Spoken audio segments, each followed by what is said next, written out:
พักเฮียนนี่นักเรียนประถมและมัธยมที่พักแล้วยังได้ไปเรียนเพิ่มแต่บางเทื่อการไปเรียนเพิ่มมันก็ดีมันเป็นการเพิ่มความรู้หักควรได้พักแน่ฉะนั้นทางศูนย์ฝึกทักษะพวกเฮาจึงได้จัดหลักสูตรซัมเมอร์คอร์สมีหลักสูตรวัยหนุ่มเว้าได้เพื่อการเป็นผู้ใหญ่ในอนาคตและทักษะชีวิตเข็มทิศวัยหนุ่มซึ่งจัดให้วัยหนุ่มลิ่นกิจกรรมการแปลงกินห่วมกันลอยน้ำห่วมกันฝึกคิดวิเคราะห์ฝึกแก้ไขปัญหาแต่ทั้งหมดเป็นการเน้นเหตุกิจกรรมห่วมกันอยู่ที่สวนแห่งนี้และก็ทุกๆแรงในหลักสูตร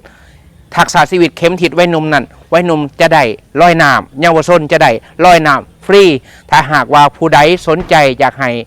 ลูกได้พักผ่อนในย่ามผักแหล่งโบเฮียนหลายจนเกินไปทักมาหาพวกเฮาได้หับประกันเลยว่าเขาห่วมหลักสูตรเฮาลูกเจ้าจะเป็นคนกล้าเว้าและมีเป้าหมายชีวิตมีเข็มทิศที่แน่นอนใครสนใจทักมาได้